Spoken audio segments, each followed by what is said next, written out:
Chapter 4, Non-Possessory Interest in Real Estate. We have 2 learning outcomes here, and that is to discuss all non-possessory land interests and their creation, which for the most part, we're going to be talking about easements.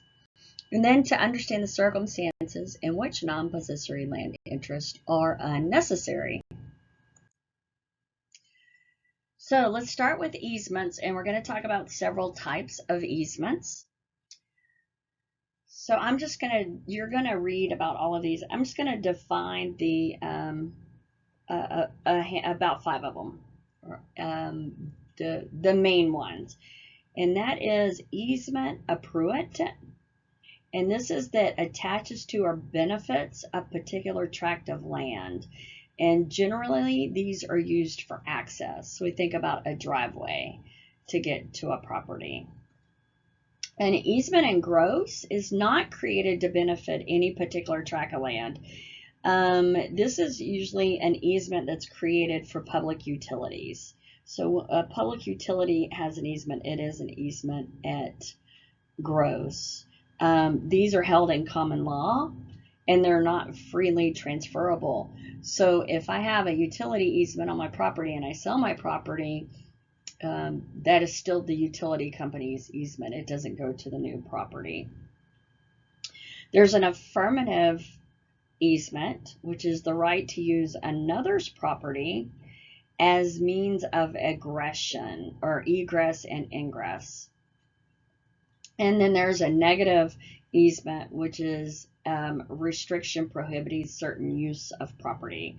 Restrict things such as building heights, interference with light or sun, solar easements. We discussed these things a little bit back. So when we look at types of easement and we look at appurtenant versus easement in gross, you'll see that from the street on the far right,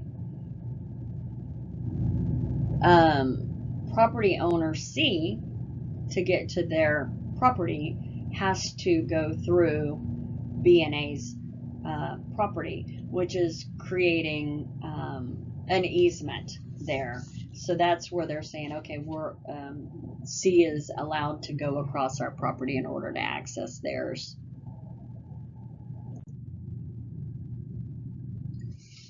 Here is a good visual example of when you have dominant versus servient estates.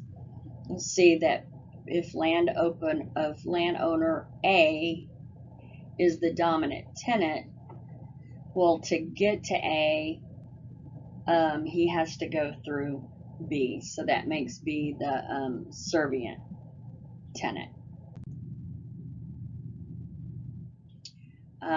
Express grant and express reservation. You can see you've got your street, and then what you have here is that on the left, property owner B has to go through A, and on the right you'll see that property A has to go through B. You will read this in your chapter. Creation of easements. Easements by implication. These are going to be unity of ownership at one time, a quasi-easement in existence during unified ownership, quasi-easement as apparent. It doesn't have to be visible. For example, sewer lines. My sewer lines might have to go across your property. And these are going to happen when to not allow it would impose an unreasonable expense.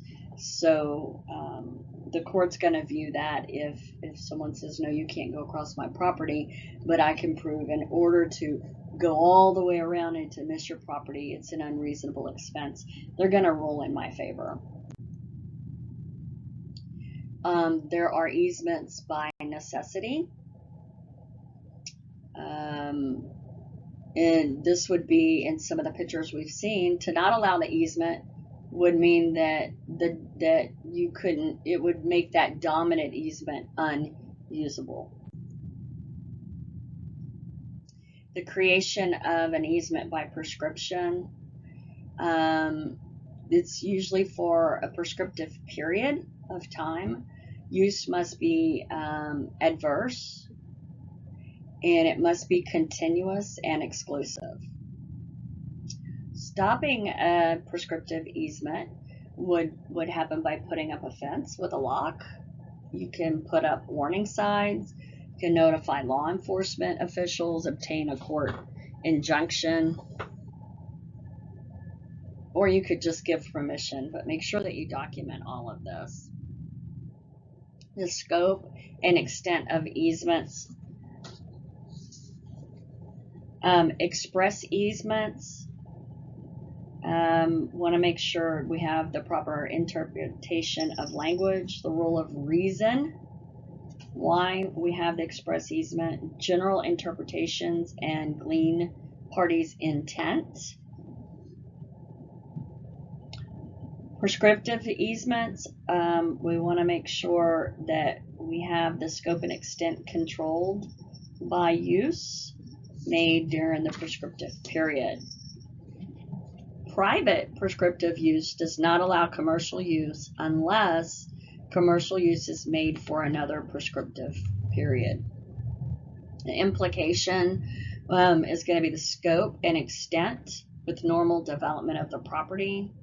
Easement for a truck passage could expand to include other vehicles. Easement for cars for restaurant patrons could be expanded to include access for a newly constructed motel. All easements can be expanded through prescriptive use. Rights and obligations of estate holders in an easement. The servant can't block the easement. The dominant is responsible for repairs and upkeep. The dominant can upgrade the easement, such as paving. The dominant can put up a fence along the easement, and the dominant can transfer the easement. So remember, I'm the dominant if I had to go across your property to get to my property. Termination of an easement can happen with non-use.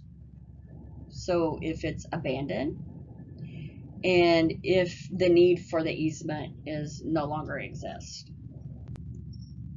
Profits.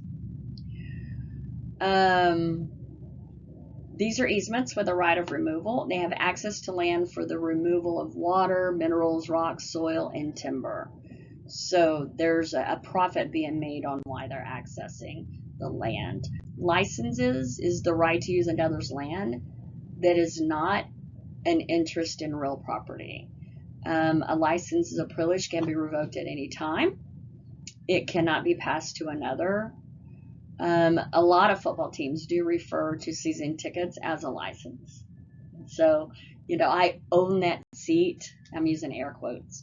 I own that seat for the season, but I don't have an interest in the stadium. Covenants are restrictions in deeds. Covenants, deed restrictions, neighborhood covenants, and they are enforceable against the transferees. So that wraps up chapter 4, and you should be able to competently discuss our 2 learning outcomes. As always, if there's a subject matter that needs further explanation, please let me know so we can get that taken care of for you. See you in chapter 5.